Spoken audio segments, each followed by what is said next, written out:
Take one.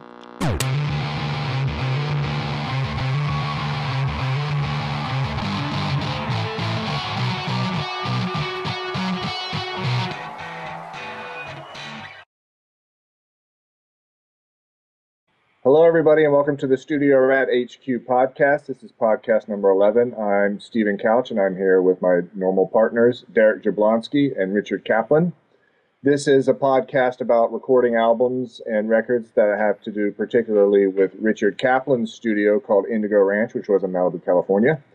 And we have a Facebook page called facebook.com/Studio Rat HQ. And if you're watching this video, you're probably watching us on YouTube, which is youtube.com/Studio Rat HQ. And if you're listening to the audio, it's available at the StudioRatHQ.com website, which is just www.StudioRatHQ.com. It's also available. Studio Rat, one word. Right. StudioRatHQ.com. Exactly. And we're also on iTunes with three separate words, actually, just Studio Rat and then HQ, and you'll find all of our podcasts on there. So thanks for joining us. And today we're going to talk about a particular artist that did quite a bit of work with Richard. And his name is Neil Young. That's right. Bring it up right there. See that? Excited. So Richard did both work directly with Neil Young on records and also was in the studio on some of his productions when Neil Young had other people in there. So one album that we were talking about before where Richard was there and was more of a managerial, but was Neil Young's and Crazy Horse's album called Ragged Glory. But we're going to go back and talk about some of the tracks that Richard worked on directly. And before doing that, tell me about, or tell Derek and all of us about the first time you met Neil Young. What happened? Well, we had been preparing for a session with Neil Diamond. Okay. Very different artist. Very different. And Neil Diamond's management had called, booked time, and canceled, but in good faith paid for their canceled time. And then about a month later, the same thing happened. Neil Diamond's manager calls, books time, cancels, pays for the session, and then about another month or two later, the same thing happens, and we got ready for another, is this really going to happen, Neil Diamond session. All the paperwork was out on the console. My partner in the studio, Michael Hoffman, always had paperwork prepared. He was a paperwork guy, and he had track sheets and... well, can you explain for the younger listeners what a track sheet is? Because now with Pro Tools... Track sheet is in Pro Tools, it's sort of automatically done for you right on the left side of the computer. But in the early days, where you had 24 blank tracks that you would then record something on, you needed to keep track on paper, hard copy, what was on each track, so that if you went away from that song for a little while and came back to it, that you'd have a log of what was where. So a track sheet was basically each studio had their own, but we had one that was made up with 1 through 24 and then some notes and things at the bottom. And on each one of those lines, there would be a description of what was on that track, such as kick drum, track 1, snare drum, track 2, bass, track 10, just as an example. They could be anywhere. And then there would be tracks that'd be like main vocal, and then there'd be another track, maybe vocal, harmony, bridge, and outro. And then there'd be another track, vocal harmony number 3, end of chorus. So each particular thing would have a description of what it was on the track sheet. And Michael had prepared track sheets and a work order, which was a description of the session with the artist name and the billing information. And as you did stuff, you'd write down any materials that were used so they could be billed, and the times and things like that. So sitting out on the console was all the information for a Neil Diamond session, and we're waiting. It's 3 o'clock, it's 4 o'clock. They were supposed to show up early afternoon. 5 o'clock, 6 o'clock, nobody shows up, and we're expecting the phone call saying, we're sorry, Neil couldn't make it, go ahead and bill us. And how much was a bill for a missed session like that? Probably between $1,200 and $1,500 for a canceled session. And at around 8 o'clock at night, we were starting to think, well, this is never going to happen. Let's clean up and go home. And we're just starting to do stuff, and all of a sudden, literally a procession of cars come down the studio driveway and pull in some rather cool classic cars, old Cadillacs, and out pours a bunch of people who go directly in the back door to the room, which is the studio room where the artist is, rather than the control room where most people usually enter first and introduce themselves and stuff. And I thought, well, he's shy or whatever, right. Maybe he just wants to, go into the record room. And into the control room comes a guy, and he says, "Hi, I'm David, and I'll be, doing the, working with you on this session."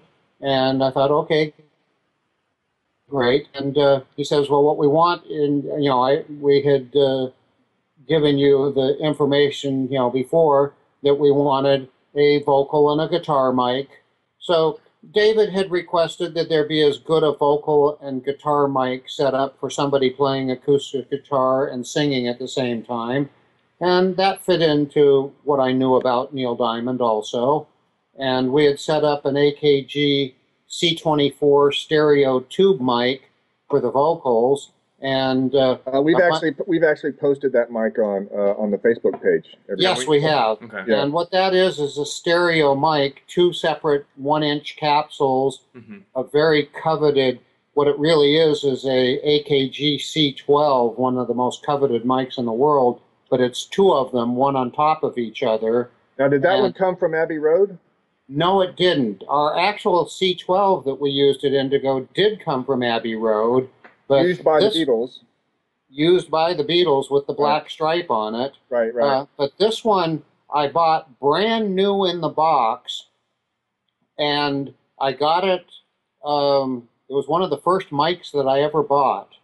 And I had all the original packing. It was still in its original plastic, and Neil Young was actually the first one to use it.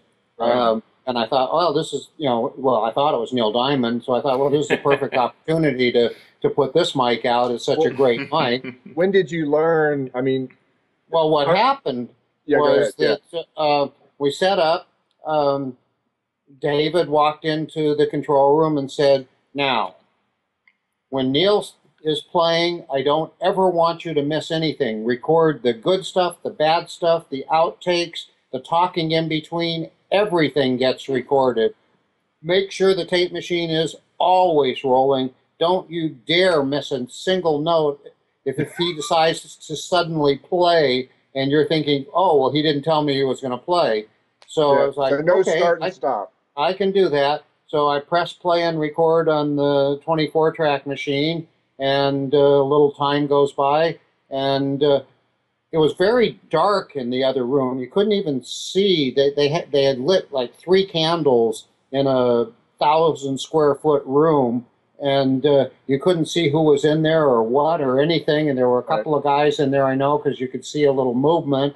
Yeah. And all of a sudden, I could hear some rattling around in front of the vocal mic. And fortunately, the machine was rolling, and Neil starts to play and sing. And on the first note of the vocal, I realized, wait a minute, this is Neil Young.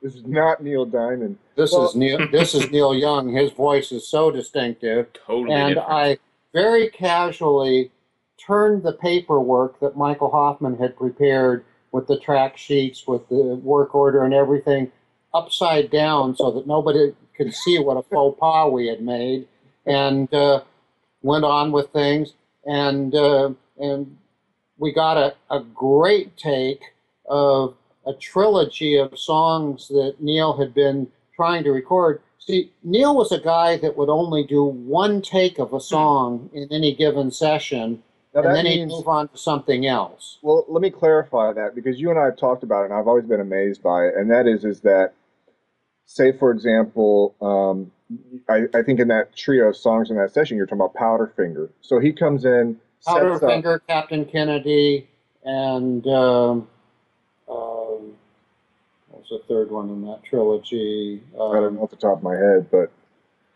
let's just take Powderfinger, for example, though. So he comes in, you guys got tape rolling, you got the mic and you got the mics, and he comes in with the guitar, records Powderfinger, and that's it, done? He records a song. I didn't know what it was going to be called or anything. I was just sitting there making sure everything went to tape properly. And then there's a bunch of commotion. I've turned the paperwork over so nobody would know what idiots we were. And David Briggs looks at me and he says, "That was incredible." He says, "I love the sound that you're getting. Let's see if we can get another song." And Neil went on to, in that very first session, record the trilogy. And that's what people hear. No editing, no we mixed them. We mixed them at the end of the session. At that time, that was early in Indigo days.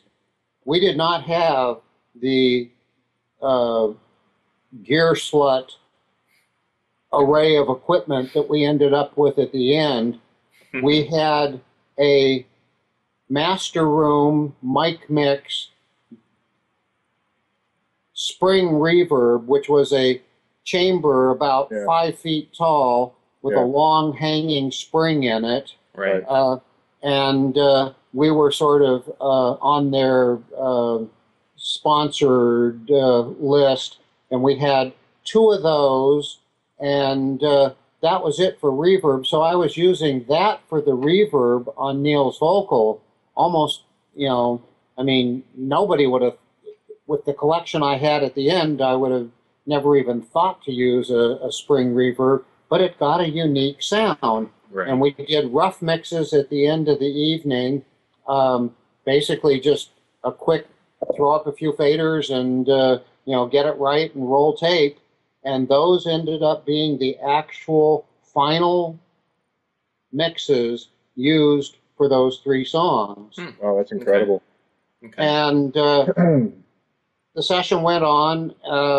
Everything went fine. And it wasn't for years that I disclosed to David Briggs, who became a very good friend and did a number of projects other than Neil Young with me, that we thought you were Neil Diamond, who had booked the session. And he just laughed and laughed. He says, "That's a great story. That's got to go in Neil's biography." I'm not sure if it ever did, but I know in Neil's biography, he did list me as a favorite engineer, right, and not many others. And well, let's the thing about that's astounding is that most, when people like Derek and I and younger engineers are recording sessions, it's very rare that you just get one take and that's the final thing. And and the final mix that night. And the final mix that night. 3 songs for great album cuts that were used. Neil had hundreds of songs that he would tote along in these big steamer trunks to sessions, and you may or may not work on any given song depending upon his mood. He would say, "Okay, go to steamer trunk 3 and pull out the 4th reel, and we're going to try a vocal on that song." And if he got it right, great. If he didn't, he'd move on to another song. He would not labor a song to death trying to get bits and pieces and piece it together later on.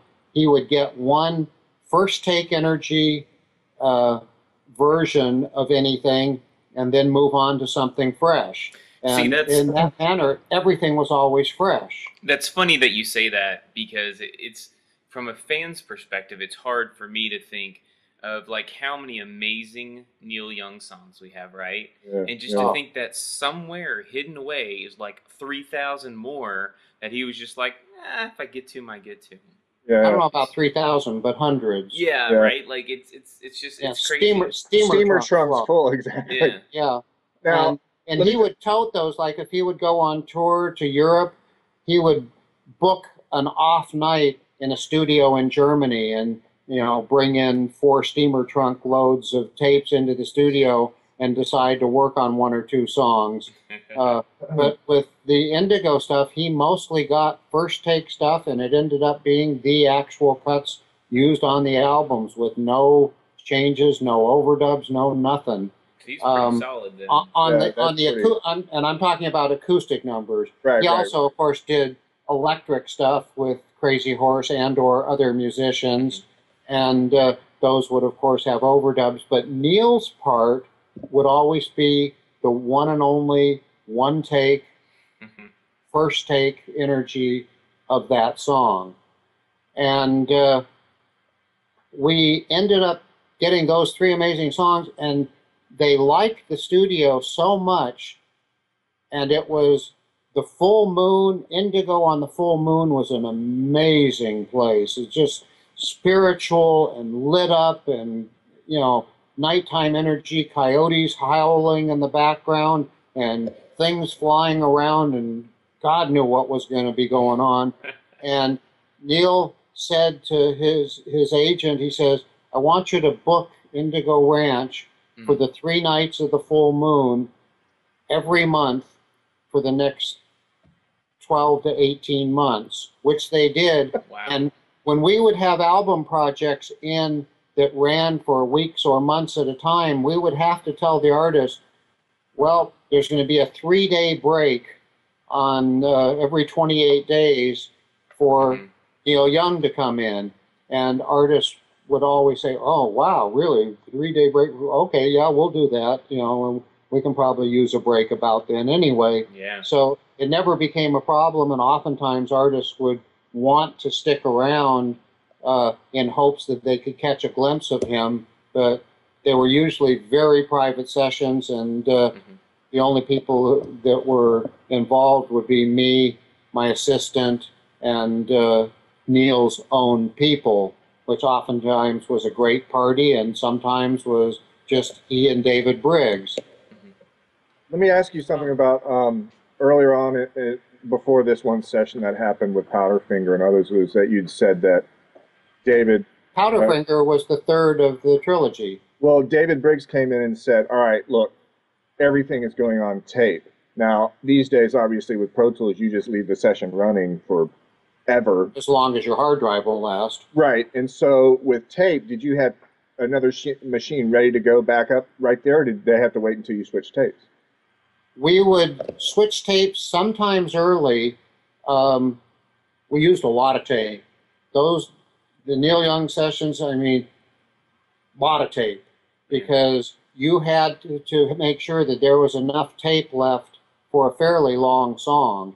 So when you reached the 10-minute mark on a 16.5-minute tape, right, you would have, if he was taking a moment's break away from the microphone, you would switch tapes. Yeah, really quickly then. As time went on and things got more casual between us as a working team, they would allow me time to switch tapes. At the beginning, that was not a privilege that I had. It was, you better be ready. Later on, as they saw that they were getting usable, good songs, it got to where I was given humanly workable latitude to do the things that I needed to do.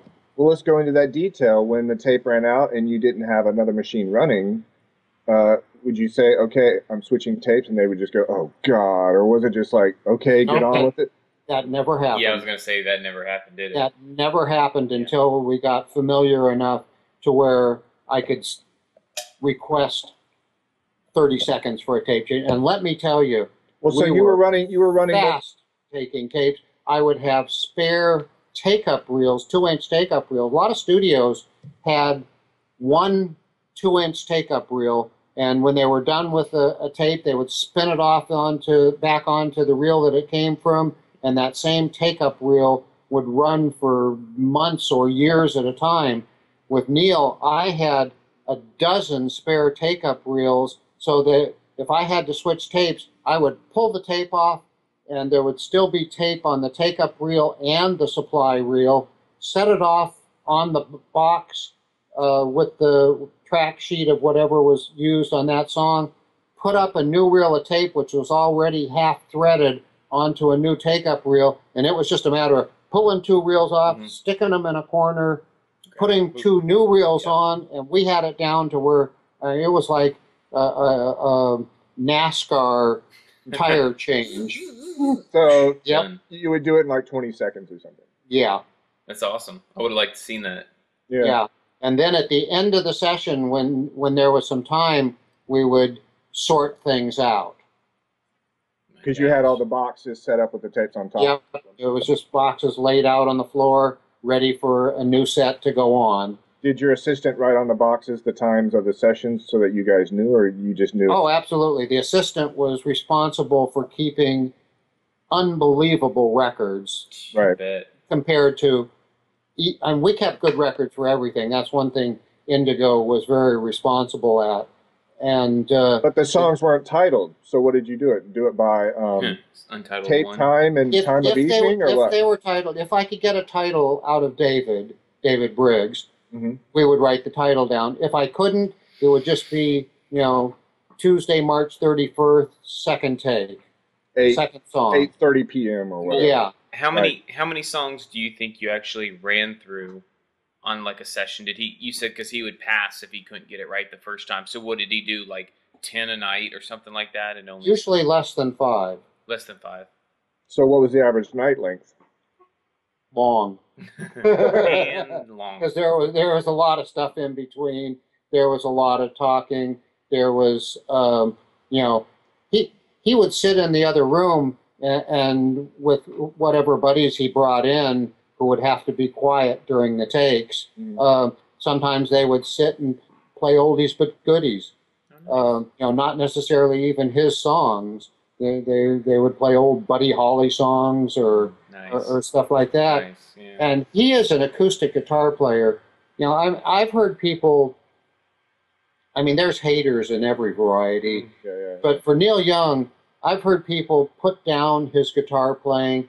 There was a famous session with the Talking Heads, and you don't think of Neil Young and the Talking Heads as being a natural marriage, but there was a special done with Neil Young and the Talking Heads, and the main guy from Talking Heads walks in, looks at Neil, circles him 2 or 3 times in kind of a almost, You mean the singer of Talking Heads? Looking for the David effect. Byrne. That'd be David Byrne, yeah. And he says, "Wow, it's Grandpa Granola." Oh, what a jerk! Oh, I mean, Oh, cut him off at God. the knees. Ouch. And of course, Neil didn't respond. And then he says, "Hey, will you play a solo for us?"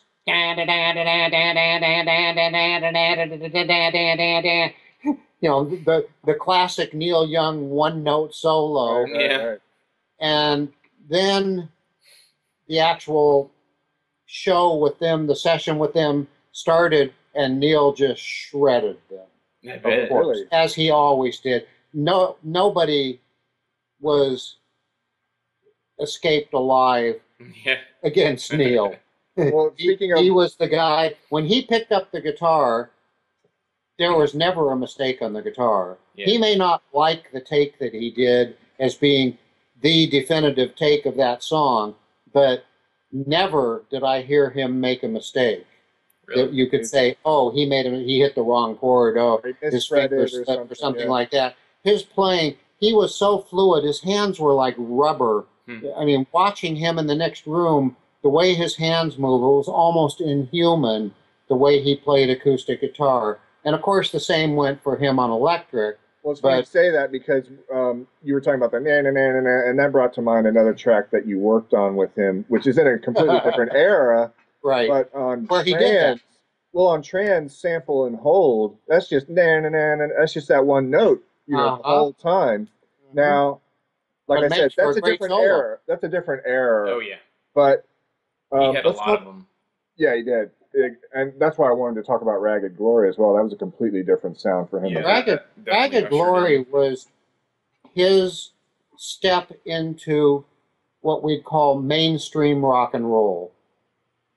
And it was Rolling Stone's album of the year.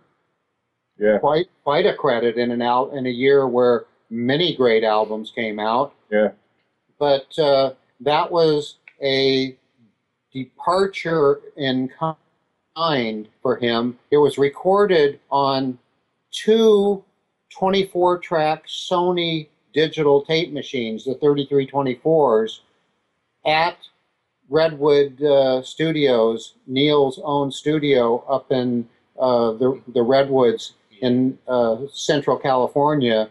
And I had been up there a number of times. I used to be the guy that would go up to, he would fly me up there just to tune his EMT plates or to bring my room voicing equipment and voice his monitors on his, what I always considered to be not so great, white third octave EQs, but I was able to tune his room to his satisfaction. And the other thing that I did for him, he built some live echo chambers. They were a little ways away from the studio across the roadway entrance, and he ran underground wiring to them, and he set them up and thought that all you do is just place a good speaker at one end and a microphone at the other end, and that you'd have a great sound.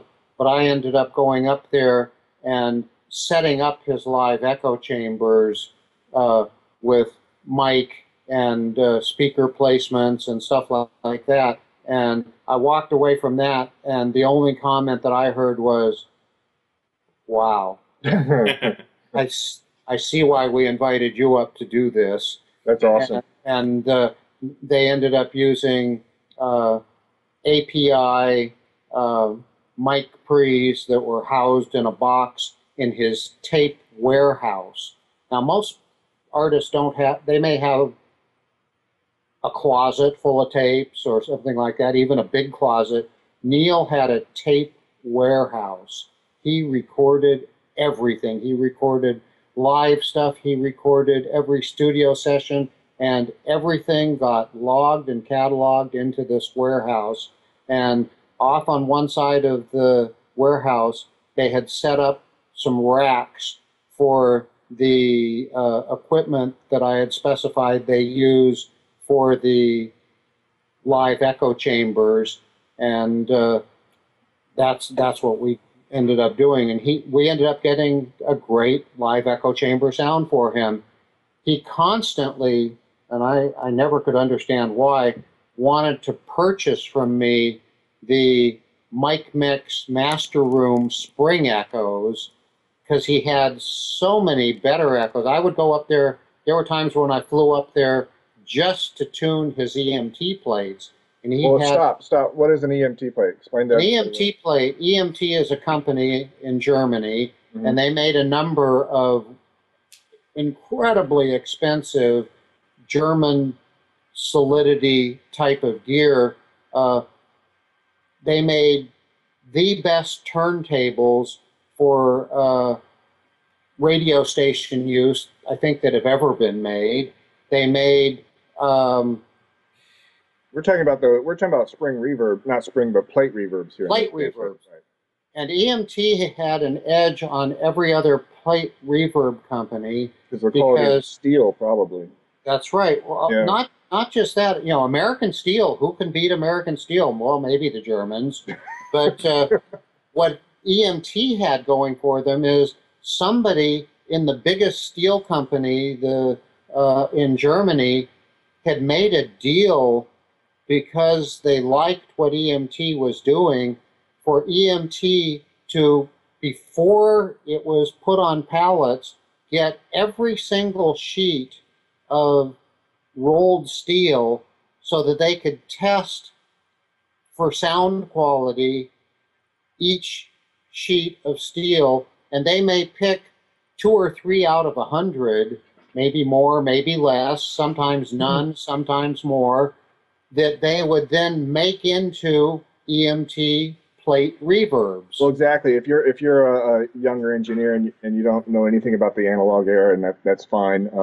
But you'll see in your you'll see in your Pro Tools rig plate reverb, and that's what that means. It used to be a huge steel plate that vibrated when a signal was sent to it, and that vibration created what was a reverberated sound. And so Neil Young had the old plates, and he would so specifically fly you up there just to tune. Now, what do you mean by tuning a reverb plate?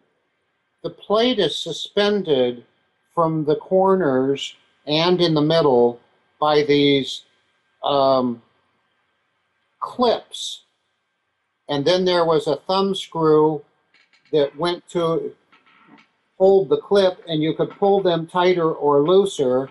And the actual tuning of the plate involved tightening the clips to the point where the plate sounded the best.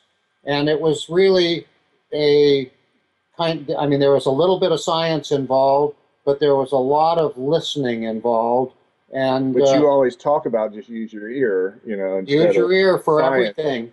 I remember we got an argument on gear sluts with that one guy. He wanted to go about, using equipment to gauge the quality of the sound, and you're like, no, you use your ear. And he said, well, what about this one? The quality of the equipment. Right. And he said, what about this one particular, scientist or whatever that created this gear? And you wrote back, I actually know him, and he always, remember that when we were. Oh yeah, I vaguely got that. But yeah, but with plates, there were a couple things involved. One of which was I had a set of actual EMT lucite or plastic of some sort, round discs that when you tuned the plate, since you were actually changing the tension on the corners, the plate would move ever so slightly up, down, sideways, whatever. And it was very important, and most tuners, most people who worked on EM plates were not privy to having these plate tuning tools made by EMT, never made by anybody else that I know of, right. Where the first thing I would do when I got to a plate would be to remove the transducer, which was actually like a speaker, but instead of having a cone that vibrated out into the air, it had a voice coil just like a speaker, but it was attached to a nut and bolt assembly that went directly onto the plate. So the speaker cone would vibrate, as it vibrated, it went right to the plate, and the plate was like the cone. Right. So so for the users, that's how whenever you see, if you don't know, if you're a student in audio or whatever, whenever you see plate reverb, he's explaining exactly where all that came from. Right. I think that's important because, although I had an analog background, I went to school and did the digital thing. I think the misconception is it's easy to just go into Pro Tools and select your reverb or to buy one of those fancy, expensive reverb. But if you really don't know what you're doing, you're just almost assuming that plate is a name brand. Yeah, totally. You have to know where it comes from. Okay. Yeah, and a spring, the same thing with like a lot of guitar amps. Spring reverb, quote unquote, is literally a spring that is vibrating, and the coils of the spring is what creates that reverberation, and it's there's a sound device that, if it were a speaker, would have a little coil around it and vibrate, be connected directly to a cone that would move in and out at, faster than I can move my hand, up to 20,000 or so cycles per second, that would be attached to the spring, and at the other end of the spring would be a ultra-sensitive microphone device that attached to the spring, and instead of having a diaphragm, like on a microphone, that vibrated to the sound waves in the air. Mm-hmm. It had something that was attached to the other end of the spring and would vibrate with the spring.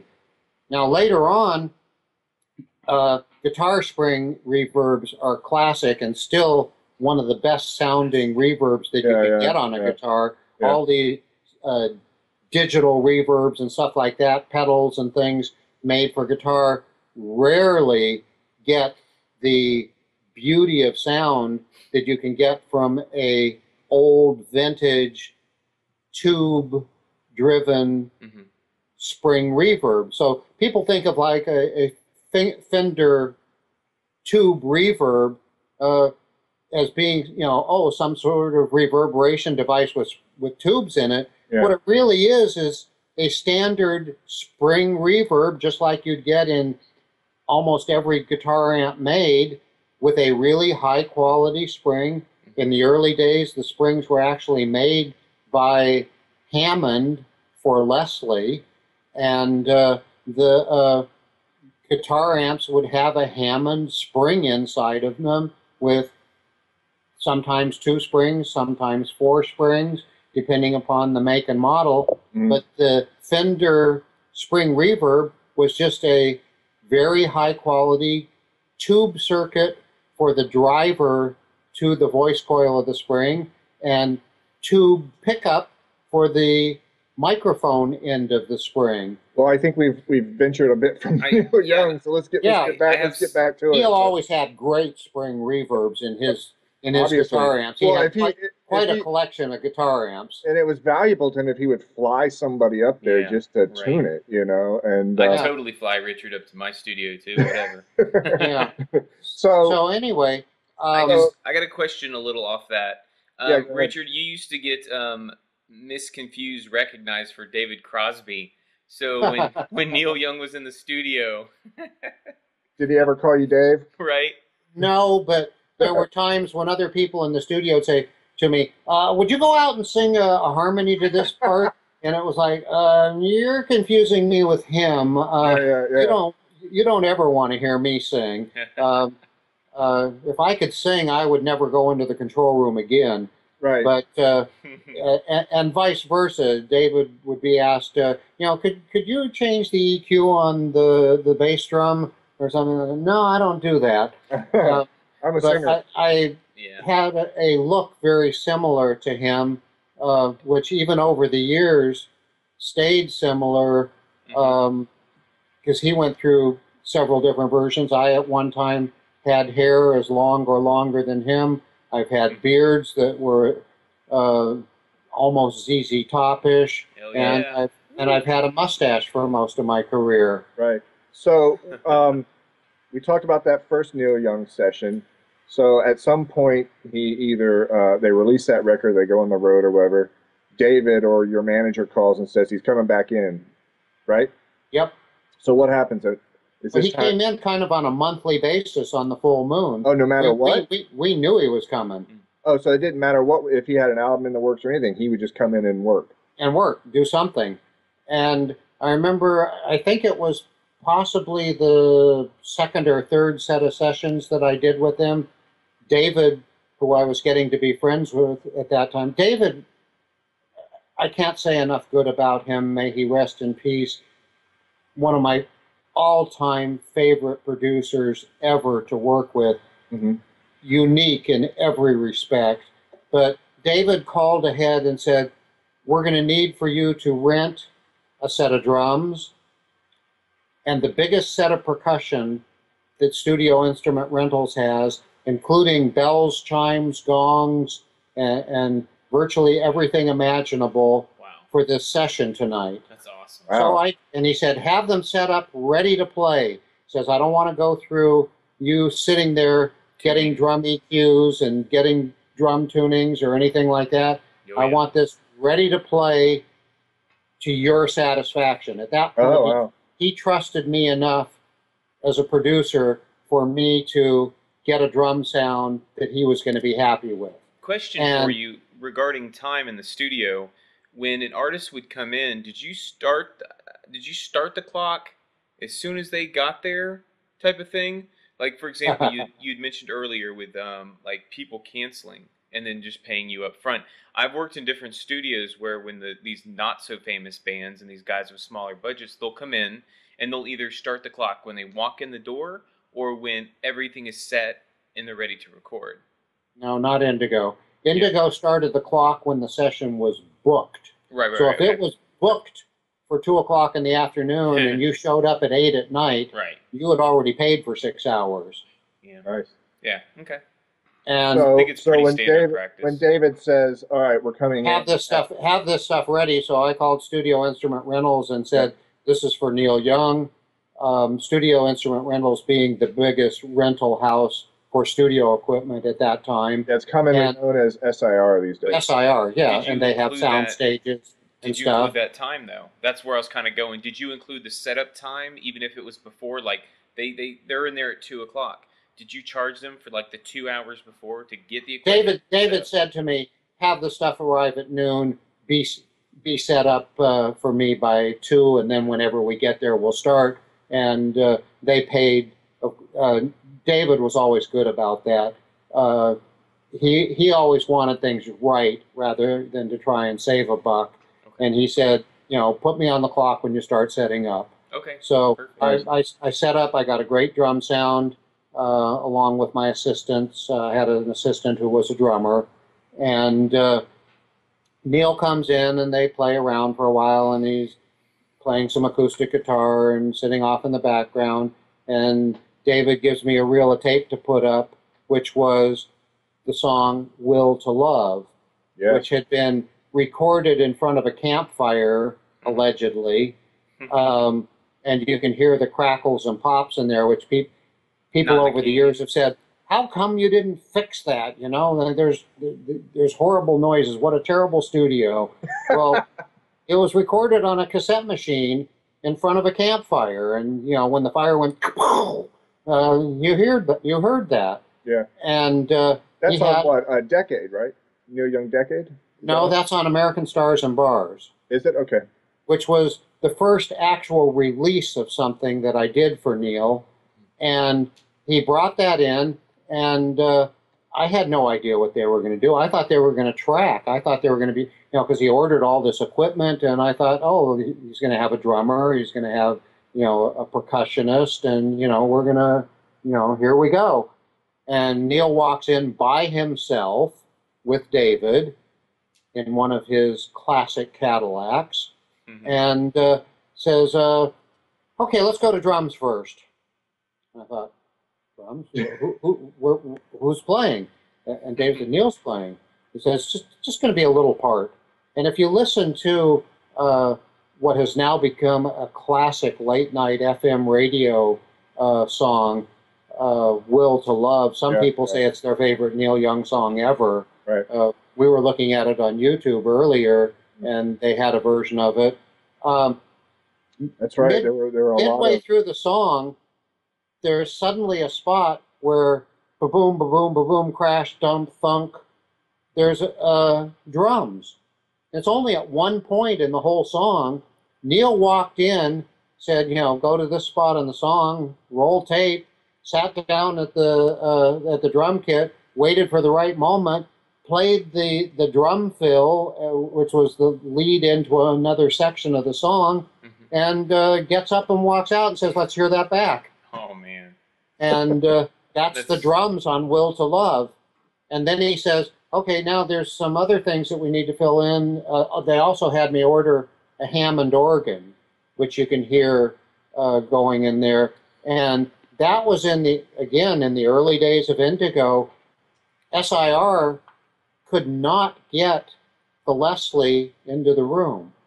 We were able to get the organ by sort of tearing it apart and putting it on its side and setting it up in the room, but we couldn't get the Leslie in, which, of course, led us immediately to tearing that wall of the studio apart and putting in a much larger door where you could move anything in. Let me just give a brief explanation of what a Leslie is. A Leslie is a very special speaker within a cabinet, and what happens is the speaker rotates on it has like a fan type a belt. warbling effect. Yeah, spinning it. It spins like this.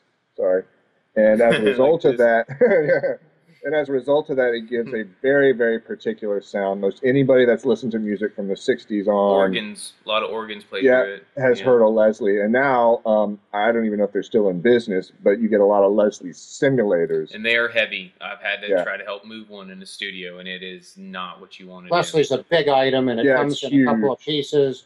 But that's what a Leslie is, everybody. So what it is it's basically for the Doppler effect, because you mic it from both. Like if the Leslie was in the middle, this big cabinet, much larger than I'm portraying with my hands, probably 2.5 feet wide, right, and it had 2 holes up near the top where these spinning horns were, and you'd put a speaker on each side, and you'd get, as the thing spun around fairly fast, you had speeds and a foot pedal or a pedal on the some of the Hammond organs where you could put your knee up against it to change the spinning speed, and you would get the Doppler effect as the cone would head around and go closer to the mic and further from the mic, closer to the mic, further from the mic, closer to the mic, further to the mic, and you get that right.